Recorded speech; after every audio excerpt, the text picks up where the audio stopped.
Oh yeah, Algebra students, 11.1. Measures of center and variation. Data transformations using addition. We usually use that word transformations when we're talking about graphs. The four transformations, translations, reflections, dilations, and rotations. But in this case, we're talking about data. So when a real number k, real just means not an imaginary number, is added to each value in a numerical data set, the measures of center of the new data set can be found by adding k to the original measures of center. Okay, that's pretty easy, pretty straightforward. So why don't we just do an example? So here's the data set from before about the dogs owned in a New York City apartment building.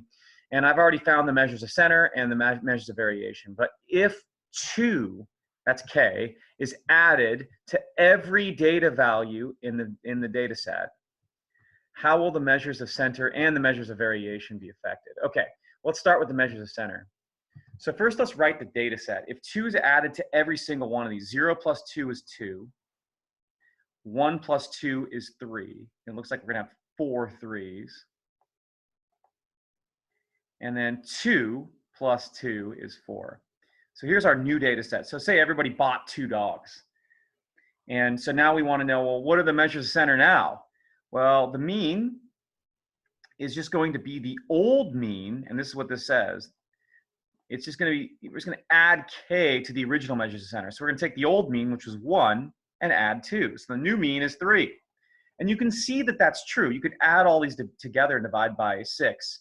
So 2 plus 3 is 5, plus 15, that's 20. 24 divided by 6. Is that right? Did I do that right? 2 plus 3 times 4 is 12, 13, 14, 15, 16, 17, 18 divided by 6. Much better. Come on, Mr. Plunkett. 18 divided by 6 is 3. Okay, median. And the median is going to be the data value that's in the middle if the data are from least to greatest. So that's going to be 3. And of course, if we had just taken the original median and added 2, that would have been 3. The mode was 1 before, but now the mode is going to be 3. So no big deal. Yeah, just to go over that mean thing one more time. 2 plus 3 was 5.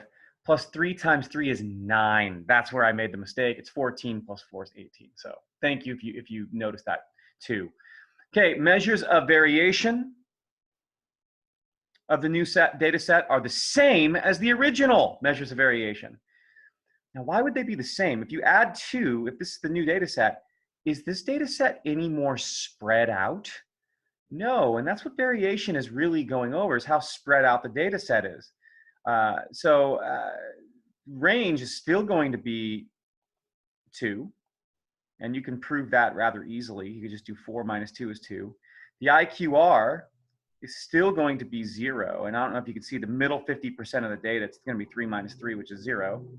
And the standard deviation, which I'll write as sigma, is also going to be 0.58, which is what it was before, because standard deviation is the measure of how spread out the data are, how far the data are from the mean, and you can see, or the typical value is from the mean, and you can see that's not going to change either.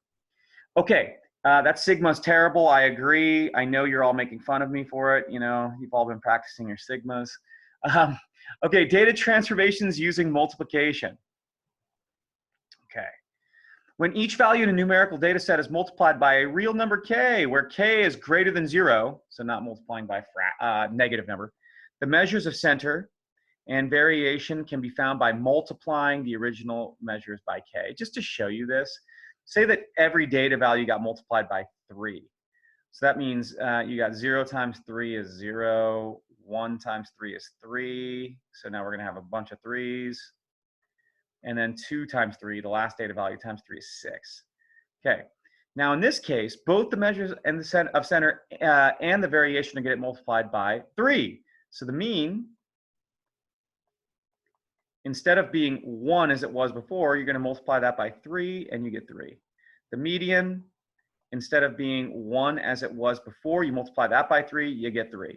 And the mode, instead of being 1 as it was before, now it's 3.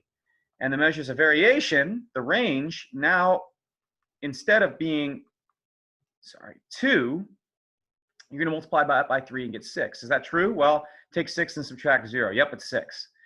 The IQR, instead of being 0, you're going to multiply that by 3 and get 0.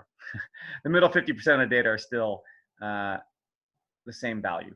And then finally, the sigma, the standard deviation, how's that going to change? You're going to multiply 0.58 times 3. That's 1.5 plus 24, right? So that's 1 or 0.24. So that's 1.74, I believe, something like that. Okay, everybody, good job. You've made it to the end of the first section of the last chapter.